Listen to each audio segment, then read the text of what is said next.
Forum France, en ce moment en France et sans doute dans le monde entier, les rues sont pleines de relais serviles de l'autorité, agressifs, parfois même plus royalistes que les rois, armés d'esclaves volontaires qui portent le masque même quand ils n'y sont pas obligés, parce qu'en réalité, ils s'aspirent à obéir à un chef qui décide pour eux, aussi médiocre et insignifiant soit-il.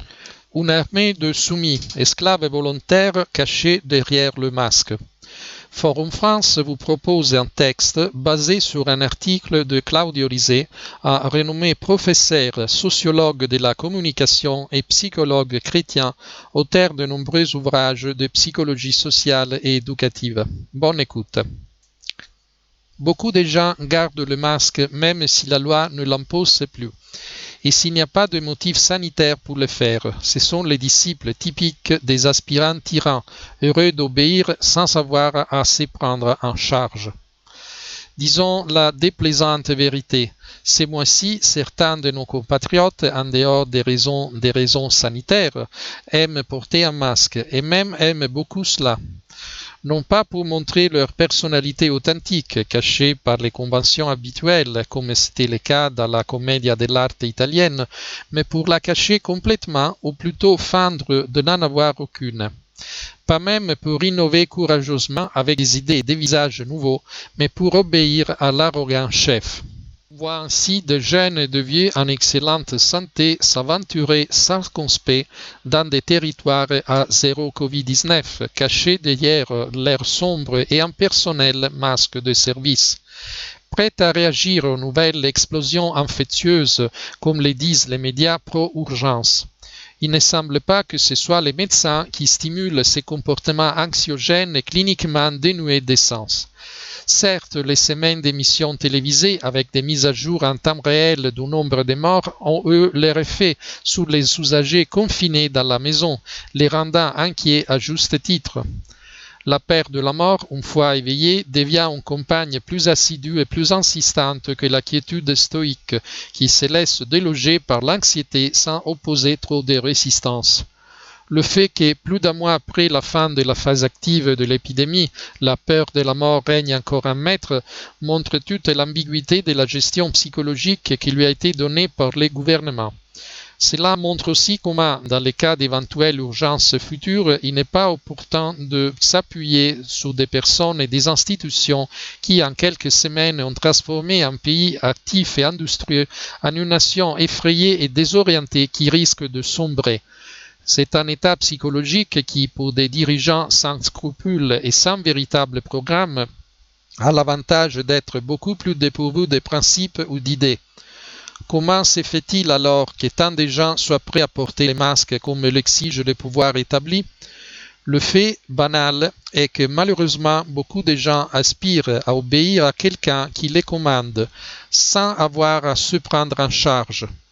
Qu'ensuite, en plus de nous dire qu'il nous faut porter les masques parce que nous sommes en situation d'urgence, que quelqu'un fasse des discours différents et contradictoires importe peu, parce que ce sont des phrases déconnectées qui changent plusieurs fois par jour et que les gens ne le suivent pas. Mais l'indication qui renvoie les obéissants masqués semble claire. D'accord, dites-nous ce qu'il faut faire et nous le ferons. Ils sont en cela aussi des adeptes typiques des tyrans en puissance, des gens qui sont heureux d'obéir à quelqu'un qui aime exercer un pouvoir sur eux, exigeant quelque chose de très personnel, de significatif, comme même se couvrir le visage. Prêts à cacher jusqu'à l'empreinte de leur identité unique et non reproductible, les visages. Le montrer est maintenant devenu un acte de courage. L'identité personnelle a donc reçu un coup très dur dans l'expérience humiliante du terrorisme sanitaire pratiqué pour prolonger l'urgence. Une situation appréciée par les fans du masque, des personnes qui pour l'instant ne veulent pas tant adhérer ou présenter des programmes définis qu'obéir à un pouvoir qui se présente comme salvateur et qui, dans un premier temps, efface leur visage, le fait disparaître avec leurs connotations spécifiques. les libérant ainsi de la responsabilité d'être eux-mêmes et les gratifiant de l'appartenance à une masse indistincte, tout en banque d'individus indifférenciés dans laquelle ils sont confondus. Cela peut paraître étrange, mais le fait d'appartenir à quelqu'un qui vous décharge de vos responsabilités et de vos choix personnels est l'une des motivations les plus constantes de l'homme, présente tout au long de son histoire. Le texte qui les décrit avec plus de lucidité est le discours sur la servitude volontaire, écrit en 1576 par Étienne de la Boétie, grand ami du philosophe Montaigne. Il raconte comment, depuis des temps immémoriaux, les hommes n'aiment pas tout être leur propre maître. Beaucoup préfèrent être le serviteur d'un maître qui prend soin d'eux en leur donnant des ordres, des tâches et les aide ainsi à vivre d'une manière ou d'une autre. Hegel reviendra sur ce sujet 2 siècles plus tard. Et même l'État moderne est né aussi pour répondre de manière adéquate à ce besoin. Le besoin de leadership et de commandement était cependant déjà présent dès la nuit des siècles, comme le montrent les récits les plus anciens de l'humanité. Un besoin, celui d'être possédé et dirigé, qui se poursuit aussi de manière différente dans les démocraties industrialisées. En Europe, aujourd'hui, un grand nombre de gens travaillent directement ou indirectement pour l'État qui les représente, mais est aussi en partie leur maître et leur voix.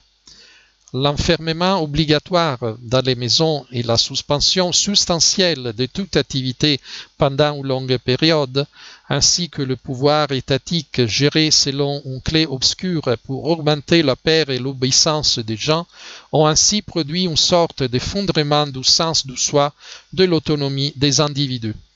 Beaucoup sont ainsi devenus incapables de se libérer de l'étreinte visqueuse d'un pouvoir malade qui a pour seule perspective, pour rester en selle, la poursuite de l'urgence. Même si en réalité l'urgence sanitaire est désormais terminée, elle a été remplacée par une autre très grave et très réelle, bien que peu mentionnée, la ruine économique causée par la gestion insensée de la pandémie avec l'arrêt pendant près de 2 mois de toute vie et activité dans le pays et le manque de connaissances réelles des problèmes sur le terrain.